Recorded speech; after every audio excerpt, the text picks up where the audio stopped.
कह सकते हैं पूरी तरह से आप दो राज्यों की ही बात है, प्लस उसके बाद मिडिल क्लास गरीबों के लिए इसमें कुछ भी नहीं है। केवल अंबानी अडानी जो पूंजीपति हैं उनके लिए ही सारे का सारा लगा के रखा है। देखिए, ये शुरू से ऐसा होता रहा है, ब्राह्मणवनियों के हाथ में पूरे का पूरा सिस्टम, और आज नहीं बहुत पहले से ये चलता आ रहा है। और ये बजट जो है कह सकते हैं पूरी तरह से आप दो राज्यों की ही बात है, प्लस उसके बाद मिडिल क्लास गरीबों के लिए इसमें कुछ भी नहीं है। केवल अंबानी अडानी जो पूंजीपति हैं उनके लिए ही सारे का सारा लगा के रखा हुआ है। और हम टोटल कह सकते हैं कि ये जो एक सत्यानाशी बजट है। निर्मला सीतारमण जी जो है वो प्याज लहसुन तो खाती नहीं, तो उनको इसका पता नहीं है। इसी तरह बहुत सारी उनकी बातें हैं। उनके पति ने खुद कहा है कि इंडिया को घर की तरफ ढकेलने वाली जो है मेरी पत्नी है या बीजेपी पार्टी है। अगर उनके पति प्रभाकर सीतारमण के बारे में आप जाने तो वो तो साफ तौर पर कह चुके हैं ना। हम क्या कह सकते हैं, ये चाहे रेल मिनिस्टर हो चाहे फाइनेंस मिनिस्टर हो, दोनों का दोनों ने सत्यानाश करके रखा हुआ है देश का। इतने एक्सीडेंट्स हो रहे हैं, इतने ये हो रहे हैं, फाइनेंस में तो पूरा सत्यानाश होकर रखा हुआ है। हसन साहब, जिस तरह से देश में जो है देश की वो एक कम्युनिटी को बदनाम किया जा रहा है, टारगेट किया जा रहा है। अभी जो है कावड़ सेवा शिविर में क्या नाम फल वालों को उस पे रेडियो पे नेम प्लेट लगाया गया, उसको लेकर क्या नहीं, मैं ये कहूँगा कि देखिए, जब से योगी आदित्यनाथ जी आए हैं तब से यूपी दूसरा गुजरात बनता हुआ जा रहा है, जो यानी हिंदुत्व का ब्राह्मणिकल जो हिंदू राज है या मनुस्मृति का जो राज है वहाँ पे लागू है। जैसे चाहे मनीषा वाल्मीकि का मामला हो, चाहे वो किसी का भी मामला हो, SC ST एट्रोसिटीज़ का मामला हो या मुसलमानों के एट्रोसिटीज़ का मामला हो, तो ये शुरू से होता आया है और आगे भी होता रहेगा। क्योंकि मुसलमान भारत में थर्ड क्लास सिटीज़न बन चुका है, SC ST OBC जो है भारत में सेकंड क्लास सिटीज़न बन चुका है। जो भी उनके इससे टकराता है वो उसकी बैंड बजा देते हैं। अभी आप देखिए, जो सुप्रीम कोर्ट ने फैसला भी दिया है आरक्षण का, पूरी तरह से कह सकते हैं आप आरक्षण को ख़त्म ही कर दिया है। अब आप बताइए, एक बच्चा जो बिल्कुल भी उसके पास कुछ भी नहीं है, एक आदमी कुछ भी नहीं है, अपने बच्चों को कैसे पढ़ाएगा? एक आदमी पहले अगर एक चपरासी की नौकरी करके भी जाता है तो और अपने बच्चों को उस पैसे से पढ़ा लेता है, पढ़ा के अगर वो उसको रिप्रेजेंटेटिव यानी आरक्षण के माध्यम से अगर वो नौकरी इसकी तरफ आता था, वो भी सुप्रीम कोर्ट ने अब रोक दिया। नहीं, जो काम सरकार खुद नहीं कर पा रही है वो काम सुप्रीम कोर्ट के जरिए से करवा रही है। लेकिन लोग तो कह रहे हैं ना कि इस रिजर्वेशन का जो ये फैसला सुप्रीम कोर्ट का है, इसके माध्यम से उन तमाम लोगों को फायदा मिलेगा जो जिनको पहले कभी इसका फायदा नहीं मिला। ये देखिए, ये बिल्कुल दोगलापन है। मैं समझता हूँ सुप्रीम कोर्ट ने जिस तरह से इसके मामले में योगी जी के फैसले को बाईपास करके या उसके अगेंस्ट में फैसला देके दिखा दिया कि हम कितने लिबरल हैं, उसके बाद ही इस किस्म का फैसला लेके आना, वो मतलब दोगलापन है। मैं खुल के कह रहा हूँ, सुप्रीम कोर्ट का ये दोगलापन है।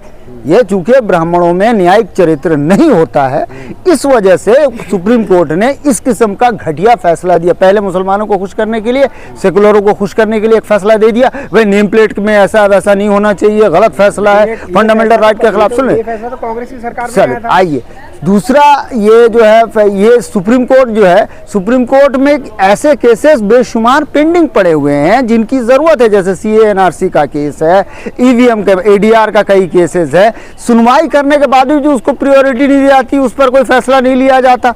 यह सिर्फ ढकोसला है, ढोंग है। इस पर जो है मोदी जी ने तो खुद कहा था, आपका जो PM केयर फंड का या और उसके बाद जो ये इलेक्टोरल बॉन्ड के बारे में ये वो सुप्रीम कोर्ट ने फैसला दिया, अभी तक उस पर कोई कार्रवाई हुई? अभी तक पूरा डाटा निकल के आया? बताया गया? नहीं बताया गया। EVM पर कोई सवाल हुआ? नहीं हुआ। अब तो EVM पर बोलने पर जितने मीडिया है जो एक्टिविस्ट है सबको पकड़ के जेल में डाल दो। EVM की धांधली, उसके बाद आपका ED CBI और उसके बाद चुनाव आयोग की धांधली, इन सब को करके भाजपा जो 240 सीट लेके NDA सरकार बना के बैठी हुई है। और वो भी अब बैसाखी की सरकार है, डरा के धमका के इसी तरह से काम चला रही है। और क्या? और मैं समझता हूँ भारत को घर की तरफ धकेल दिया गया है। मैं आपके चैनल के में कोई नया भारत नहीं बन रहा, भिखारी भारत बन रहा है, हिंदू राष्ट्र का भारत बन रहा है, जो ब्राह्मणिकल हिंदू राष्ट्र की तरफ अग्रसर है और बन चुका है। ये पूरी तरह से सुप्रीम कोर्ट और ये जो सरकारी, आप देखिए, मुसलमान अगर सड़क पे नमाज पढ़ ले 20 मिनट के लिए तो उसको लात मार दिया जाता है, और ये जो यहाँ कांवड़ी आ रहे हैं उनको फूल बरसाया जाता है। What the hell? कैसे ये सेकुलर है? ये हिंदू राष्ट्र है, ये टोटल योगी जी का हिंदू राष्ट्र है। तो दिक्कत क्या है आपको इससे? बिल्कुल दिक्कत है। तब तुम कॉन्स्टिट्यूशन में लिखा हुआ ये डेमोक्रेटिक सेकुलर राष्ट्र है, तुम कैसे हिंदू राष्ट्र ये कर रहे हो?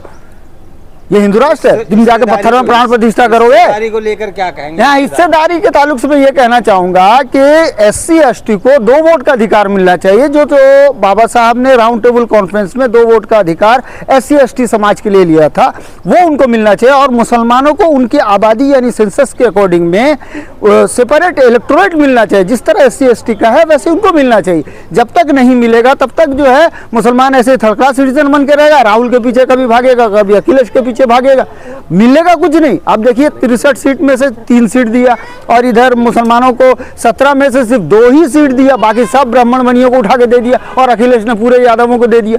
63 में से आप दे रहे हैं सिर्फ 4 सीट मुसलमानों को।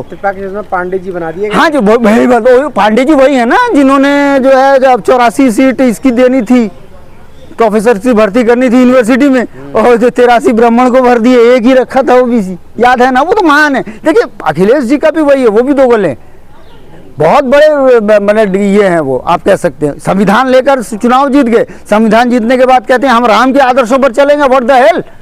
हमें पता है वो जो है, लेकिन क्या करे, वो अपनी दुकानदारी चला रहे हैं। प्रधानमंत्री मोदी गलत नहीं कहते, वो ठीक कहते हैं परिवारवादी, हो तो खुद कहते हैं मैं परिवार है मेरे पास तब तो मैं परिवारवादी हूँ, इसलिए 15-15 सांसद में बनाऊंगा मेरे परिवार का।